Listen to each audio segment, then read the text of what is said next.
Hi everyone. Thank you for your patience. I know that I promised a video sometime last week. However, I got the flu, so I was not capable of doing anything except sleep, and I did that poorly. But anyways, I'm back and I am ready to teach some stuff that I myself got to learn and got to teach other people. And I really want everybody to know this stuff because it's so helpful. And it really surprised me that a lot of us don't know that, including myself when I first started. There's a lot of things that I did not know that I could do for myself whenever I myself felt anxious or sad or angry. But with the tools and the skills and the techniques that I'm going to be teaching, I'm really hoping that it could help some of you all. And just with anything, it's going to take practice, right? Because our brain is a muscle. And all of us are at different part, just like our bodies, right? We're all at different stages. Our brain muscle might be stronger in other areas, and in other areas they're not as strong. So most of us have not really worked out that emotional regulation side of our brain. And that's just natural because they don't teach us this stuff. So, give yourselves a break. So before I start, I just kind of wanted to reiterate again that I was an intern at the Addiction Research and Treatment Services Center. And there I was able to I was able to do therapy on clients with a supervised, it was supervised therapy. So I had a licensed clinical social worker watching me at all times. And I also did group therapy. And I have also been certified in cognitive processing therapy, which is really geared towards helping individuals who are suffering from PTSD due to trauma.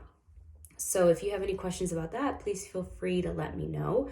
What I'm going to teach you all is just, again, basic skills of how to regulate ourselves whenever we're feeling really anxious. Because that happens. I mean, I get that. And for those of you that know me, I'm pretty chill, but I can also cry when I'm put on the spot and have to do a speech. So, okay, so anyways, we're gonna go ahead and get started. I wanted to start today with just showing the brain and hopefully giving you an idea of what it looks like. So I'll be doing that by using the hand model here. And so my hand here is going to be our brain. So this is our brain. This is our brain on drugs. No, I'm just kidding. I don't know if anybody remembers that commercial. Anyways, all right, so this is our brain. This part of the brain right here is going to be the brainstem. And so the brainstem really controls things that we don't think about, right? So it's going to be our breathing, our heart pumping, our lungs breathing, all that stuff that we don't have to think about. It just does for us. That's what this bad boy does here, or bad girl, or bad person, bad brain. So then we have so we have that part here. Then we have the limbic system here. And there's a bunch of other parts of this limbic system here, but we're just going to keep it really simple. And this will be the limbic system, and this controls our flight, fight, freeze responses here. Then we have the prefrontal cortex here.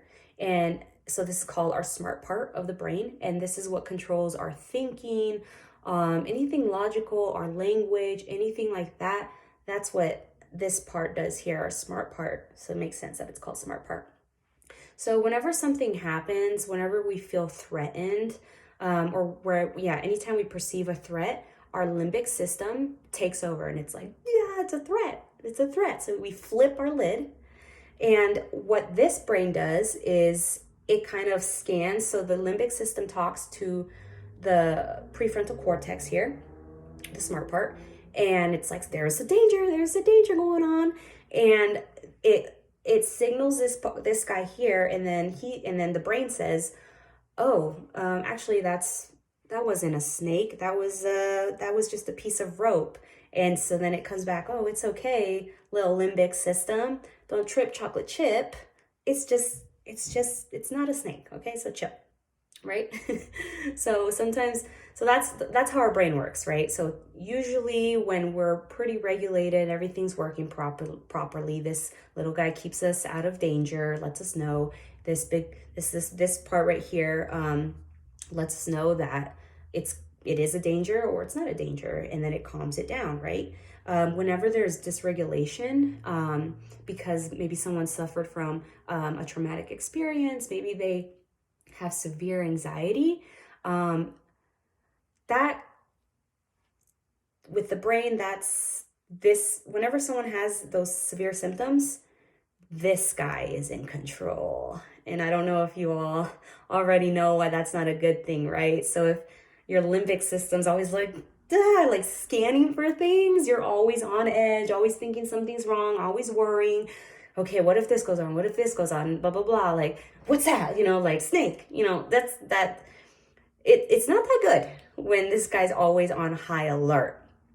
So that's what's really happening. If there's something that's going on with that, this is who's in charge right now. So if you're having a hard time with anxiety or anything, symptoms like that, or you're always feeling anxious, that's because your limbic system is in control.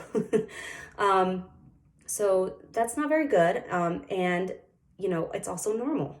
It happens to a lot of us. And the goal here is to teach you a lot of techniques that will eventually allow your prefrontal cortex to come back and say, hey, it's okay. Like, so next time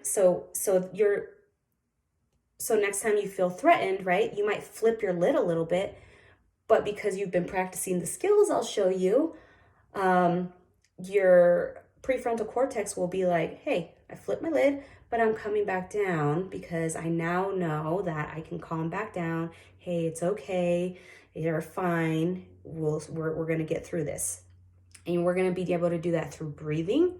You're going to be able to do that through mindfulness. You're going to be able to do that with just simply thinking alternate thoughts.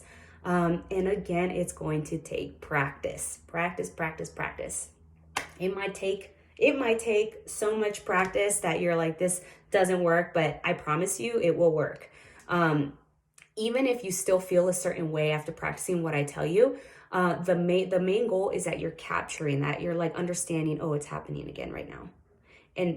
And then you can try to do the opposite thing that you need to do in order to help you calm down or recognize that you're not in danger, that nothing's going to happen, and all that jazz. So that's it. That is your brain. One last way to really show you all is through this. I'm just going to show you this jar, and it has glitter in here, right? So this is really our brain, right? Like when it's working, it's doing good. Our prefrontal cortex is like, yeah, I know what's going on. Everything's, good in the neighborhood. And again, this is when there's a danger and your limbic system is in charge. All the glitter goes in the way, right? So everything gets foggy, and that's why it's not good, right? That your limbic system is so in control. But once you start practicing those skills and learn how to manage things, you can start to see that eventually all that chaos starts to clear up a bit. So I don't know if that helps you all a little bit on seeing how that could work. But yeah, that is the flipping your lid. And again, that's